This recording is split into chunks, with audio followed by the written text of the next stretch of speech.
میرے عزیز دوستوں اور بزرگوں، آئے دن ہم دیکھتے ہیں کہ ہمارے وطن عزیز میں ایسے ایسے واقعات ہوتے ہیں۔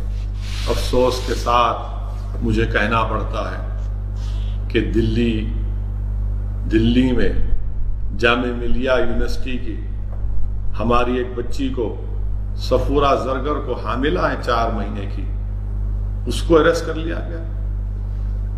ایک اور لڑکی کو اریسٹ کر لیا گیا، اور کیا سیکشن لگایا گیا؟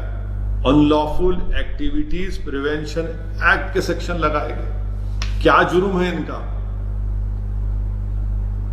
کیا جرم ہے کہ ایک حاملہ بچی کو جیل میں ڈال دیے؟ ہم پوچھنا چاہتے ہیں وزیر اعظم سے، ہوم منسٹر سے، کہ یہ کیا ہو رہا ہے؟ ایک حاملہ لڑکی کو گرفتار کرنا، اسٹوڈنٹس کو گرفتار کرنا، ان پر UAPA لگانا، اور UAPA کا کون سا سیکشن؟ سیکشن 13، 16، 17 اور 18 لگانا۔ یعنی اس کا پنشمنٹ کیا ہے سیکشن 16 اور 18 کا؟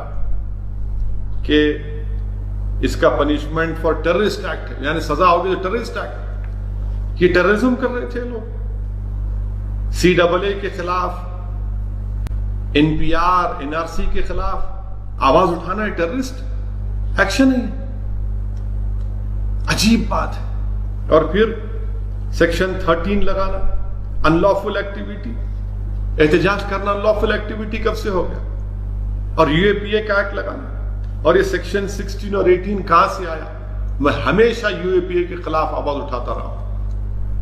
جب ہم UPA کی تائید کر رہے تھے، اس وقت بھی اس کی مخالفت میں ووٹ دیا تھا۔ اب 2019 میں جب اس میں ترمیم کی گئی، اب اس وقت بھی ہم نے اور امتیاز جلیل MP نے مخالفت کی۔ آپ اندازہ لگائیے کہ سیکشن 16 اور 18 کو پوٹا کا جو ایکٹ تھا اس میں ڈال دیا گیا۔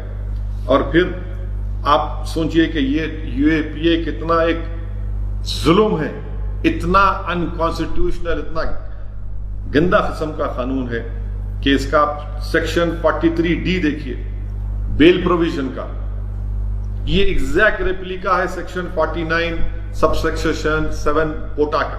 اور کیا کہتا ہے کہ اس میں بیل مل ہی نہیں سکتی آپ، امپاسبل ہے، امپاسبل ہے۔ کیوں امپاسبل ہے؟ کیونکہ یہ کہتا ہے کہ جب تک کورٹ پبلک پروسیکیوٹر کو نہ سن لے، مجسٹریٹ بیل نہیں دے گا۔ اور پھر چارج شیٹ کو دیکھنے کے بعد تو جو ایکیوزڈ ہے، یعنی صفورہ زرگر کو، جو 3 مہینے کی حاملہ ہے یہ بچی، اس کو اپنا انوسنس دکھانا پڑے گا بیل کے لیے، یعنی پہلے دکھانا پڑے گا۔ یہ تو ٹرائل میں ہوتا ہے، مگر اس کو اور دوسری جو لڑکی کو پکڑا گیا ہے اور دیگر لوگوں کو، ان کو بیل کی ہیئرنگ میں اپنا انوسنس دکھانا پڑے گا، یعنی ٹرائل شروع ہونے سے پہلے بیل ملنے کے لیے۔ یعنی یہ پریزمپشن آف انوسنس ہے ہی نہیں اس میں۔ اسی لیے گندا قانون یہ UAPA میں ان بچوں کو ڈالا گیا۔ اب آپ دیکھیے کہ اس میں کیا لکھتی ہے FIR میں، دلی پولیس لکھتی ہے پری میڈیٹیٹڈ کانسپریسی۔ کون سی کانسپریسی؟ کہاں کی کانسپریسی ہے؟ اور پھر اسی لیے یہ ایک طریقے سے صرف مسلمانوں کے اوپر UAPA کا استعمال کرنا، یہ ہم وزیر اعظم سے اور ہوم منسٹر صاحب سے پوچھنا چاہتے ہیں کہ UAPA کا صرف مسلمانوں پر، دلتوں پر، آدیواسیوں پر، جو جس کسی حکومت کے خلاف رہیں گے ان کے خلاف کب تک استعمال ہو؟ ہم وزیر اعظم سے پوچھنا چاہتے ہیں کہ ان لوگوں پر UAPA استعمال نہیں ہوگا۔ چلیے UAPA چھوڑ کے ان کو گرفتار بھی نہیں کریں گے جنہوں نے کہا تھا کہ دیش کے غداروں کو گولی مارو، ان کو کچھ نہیں بولا جائے گا۔ اور 3 مہینے کی حاملہ بچی کو UAPA ٹیررسٹ ایکٹ لگا دیا گیا۔ جو بیان دیے کہ دیش کے غداروں کو گولی مارو، وہ آج آرام سے بیٹھے ہوئے ہیں، اور یہ اس لڑکی کو جو 3 مہینے کی حاملہ ہے اس کی کیریکٹر اسیسینیشن کیا جا رہا ہے۔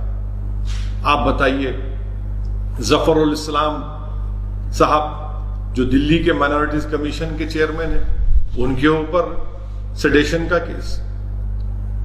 ارے آخر کے کہاں جائے گا یہ؟ انہوں نے جو ٹویٹ کیا تھا اس میں انہوں نے خود کہا کہ اس ملک کے موجودہ کووڈ کی وجہ سے میں اس میں سے اس کو واپس لیتا ہوں، مگر جو بنیادی بات انہوں نے کہی تھی اس پر کون سا سٹیشن لگائیں گے آپ؟ کہاں سے لگائیں گے؟ آپ اندازہ لگائیے کہ کس طریقے سے قانون کو استعمال کیا جا رہا ہے۔